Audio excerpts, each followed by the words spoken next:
तो अभी तक हमने पिछले वीडियोस में ये देखा और हमने ये सीखा कि 360 डिग्री की बचत को जब हमने 27 समान भागों में बांटा यानी नक्षत्रों में बांटा, तो एक नक्षत्र का मान हमारे पास 13 डिग्री 20 मिनट आया। और इसको मैं 800 मिनट भी लिख सकता हूँ। कैसे? इसको कन्वर्ट किया 13 डिग्री को मिनट में, यानी 13 × 60, और उसमें 20 मिनट जोड़े तो हमारे पास 800 मिनट आ गए। और जब हमने इसको 30 समान भागों में बांटा तो हमारे पास में एक राशि का मान आया। और जब हमने एक राशि को 9 समान भागों में बांटा, यानी कि एक नक्षत्र चरण में बांटा, 3 डिग्री 20 मिनट हमारे पास में आया था। तो यह अभी तक हमने देखा। इसके अलावा अभी तो ये किस तरह से नक्षत्रों का डिवीजन हुआ और किस तरह से नक्षत्रों को लॉर्डशिप मिली, वो हमने अभी तक देखा और हमने ये सीखा। इसके अलावा एपी में एक बड़ा इंपॉर्टेंट टॉपिक आता है जिसका श्रेय श्री कृष्णमूर्ति जी को दिया जाता है। उन्होंने एक खोज करी सबप्लॉट्स की, यानी कि उपनक्षत्र स्वामी की। यहाँ ध्यान देना है, यहाँ उपनक्षत्र स्वामी है, नक्षत्रों का विभाजन नहीं किया गया है, नक्षत्रों के स्वामी का विभाजन किया गया है। यानी एक नक्षत्र जो 13 डिग्री 20 मिनट का है, उसको उसकी लॉर्डशिप जैसे मान लो केतु को है, तो उनका फिर असमान भाग किए गए, समान भाग नहीं किए गए, उनके अनइक्वल डिवीजन किए गए उनके स्वामित्व का, तो वो उपनक्षत्र स्वामी कहलाए। और इसका श्रेय श्री कृष्ण मूर्ति जी को जाता है। अब ये डिवीजन कैसे हुआ, यानी ये विभाजन कैसे हुआ, तो इसके लिए श्री कृष्ण मूर्ति जी ने विंशोत्ति दशा को आधार माना। और विंशोत्ति दशा में जो ग्रहों का क्रम है, उनके दशा वर्षों के आधार पर उन्होंने इस 13 डिग्री और 20 मिनट को फिर वापस असमान भागों में बांटा। वो कैसे, वो हम देखते हैं। तो विंशोत्ति दशा का क्रम हमको पता है। केतु से स्टार्ट होता है, शुक्र सूर्य चंद्र मंगल राहु गुरु और शनि और बुध तक खत्म होता है। और इन हर ग्रहों को दशा के वर्ष दिए गए हैं।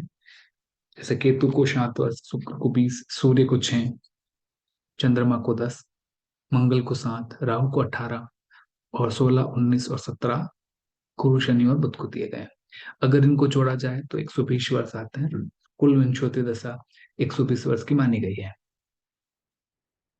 तो ये ग्रह अब इन्हीं ग्रहों के दशा वर्षों के आधार पर उपनक्षत्र स्वामी डिसाइड किए गए।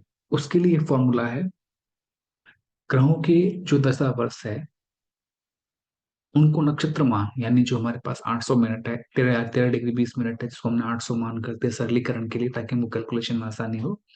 और विंशोत्ति दशा के कुल वर्ष यानी 120 वर्ष।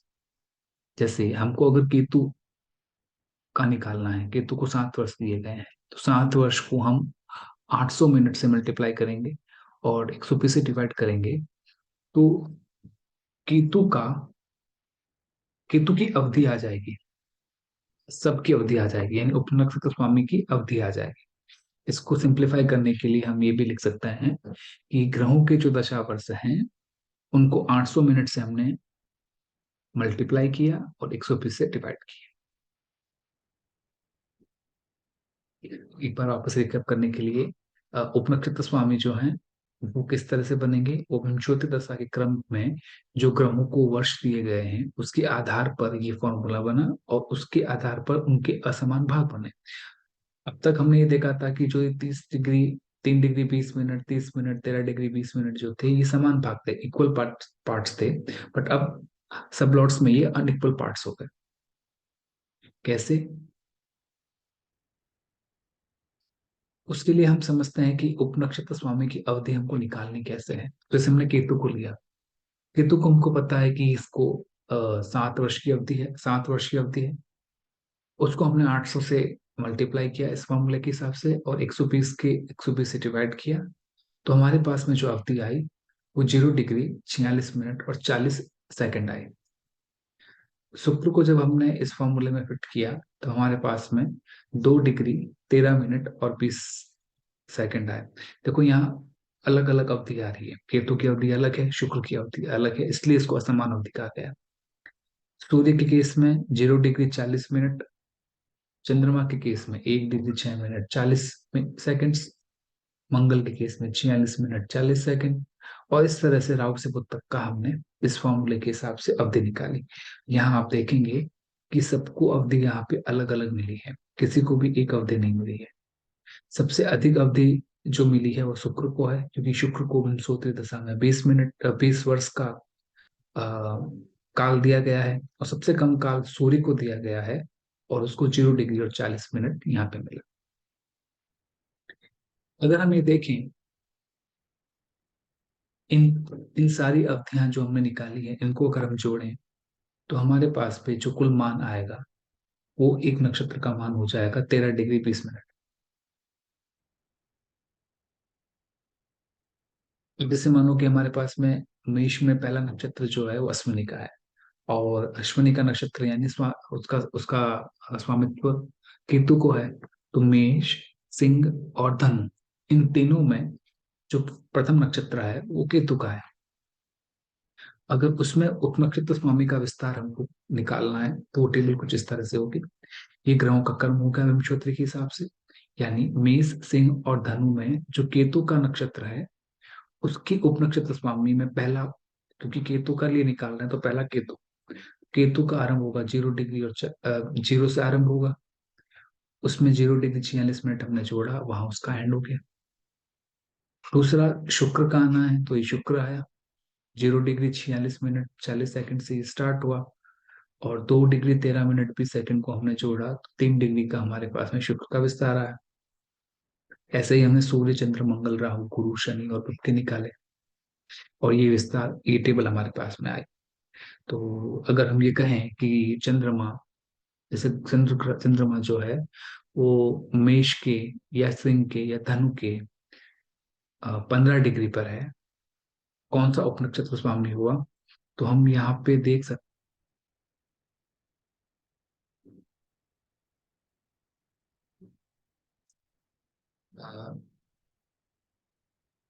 तो अगर हम ये कहें कि चंद्रमा मेष, सिंह और धनु के 4 डिग्री पर है, तो कौन सा उपनक्षत्र स्वामी हुआ, तो हम ये कह सकते हैं कि 4 डिग्री जो हमारी है वो यहाँ आ रही चंद्रमा की। तो चंद्रमा चंद्रमा के ही नक्षत्र, केतु के नक्षत्र में और चंद्रमा के उपनक्षत्र में हुआ। तो ये जो टेबल है, ये फर्स्ट जो पहले 4 चरण हैं उनके बाद उनकी उपनक्षत्र स्वामी के हिसाब से बता रही है।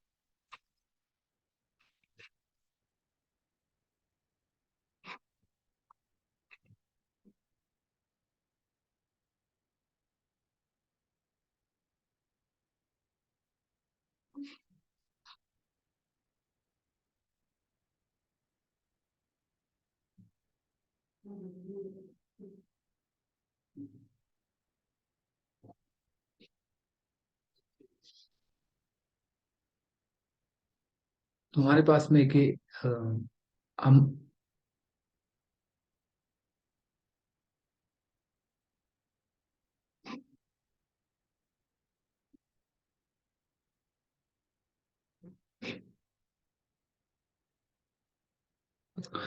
तो हमारे पास में एक ही टेबल है पूरी, एक सॉफ्टवेयर मेरे पास, एक सॉफ्टवेयर, सॉफ्टवेयर से मैंने, तो हमारे पास में एक ही पूरी उपनक्षत्र स्वामियों की एक टेबल है। तो यहाँ हम अगर देखें तो मेष राशि में पहला नक्षत्र अश्विनी का है, यानी कि केतु का नक्षत्र है। उसका जो पहला विस्तार है वो हमने देखा था 0 डिग्री 46 मिनट 40 सेकंड तक था। तो उस समय उसका साइन क्या होगा, मार्स, क्योंकि मेष का जो है स्वामी मंगल है, और क्योंकि ये केतु का स्टार है और केतु का सब लॉर्ड होगा, यानी कि इस अवधि तक अगर कोई ग्रह आएगा, इस अवधि तक कोई अगर ग्रह आएगा तो वो मार्स के, केतु के और केतु के सब में होगा। इसी तरह से ये पूरी टेबल बनी। हमने अश्विनी तक का देखा, अश्विनी के बाद में आया भरनी। भरनी का स्वामी जो है शुक्र है। अब जो पहला इसका सब लॉर्ड यहाँ पर आएगा वो शुक्र का आएगा, फिर सूर्य का आएगा, फिर मंगल का आएगा, और आखिरी जो आएगा वो केतु का है।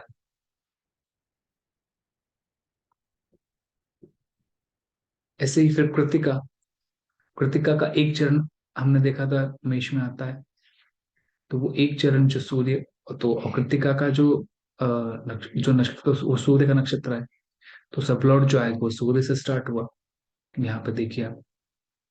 और अगला जो उसका सबप्लॉट होगा यानी चंद्रमा का,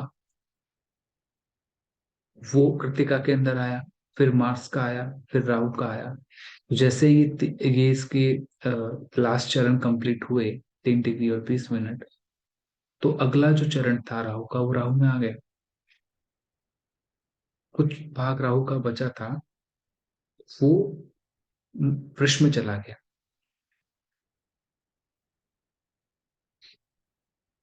और इस तरह से सब प्लॉट की टेबल बनी इस तरह से। अब अगर हम देखें यहाँ पे, इस जन्म कुंडली में यहाँ पे प्लेनेट की पोजीशन देखें, तो यहाँ पे प्लेनेट की पोजीशन से हम लेते हैं विनस को। तो विनस यहाँ पे मीन राशि में है, पाइसिस में मीन राशि में 0 डिग्री और 8 मिनट पर है। तो अगर हम यहाँ पर वृष राशि मीन में जाएं, यानी कि पाइसिस में, तो पाइसिस के 0 डिग्री 8 मिनट पे, यानी पाइसिस के 0 डिग्री और 8 मिनट पे, यानी कि यहाँ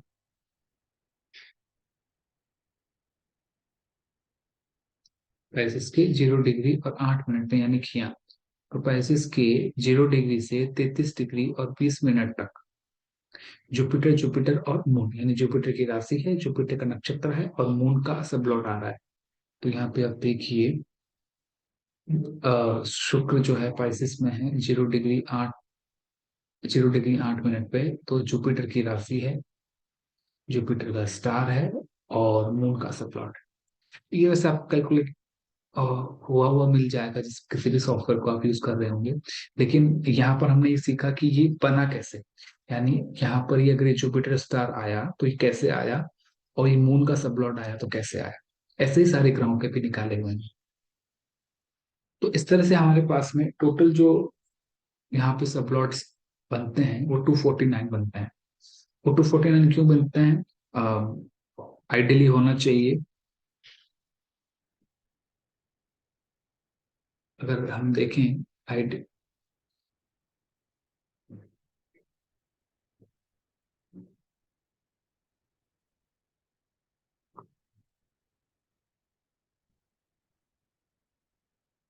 अगर हम देखें हमारे पास में 27 नक्षत्र हैं, और उनको 9 भागों में आगे और विभाजित किया गया है।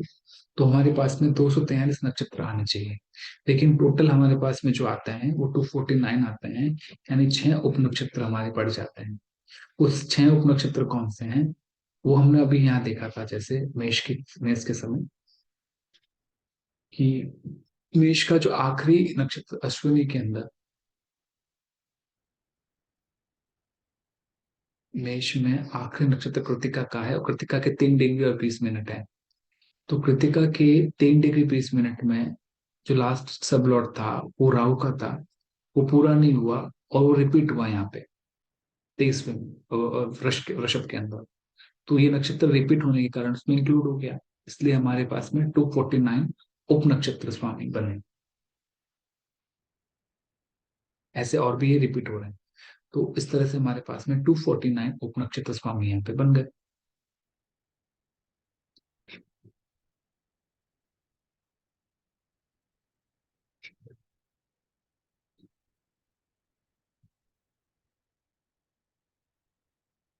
तो इस तरह से हमने ये देखा कि ये उप नक्षत्र स्वामी नक्षत्रों का फिर हमने विभाजन किया 9 अनइक्वल पार्ट्स के अंदर।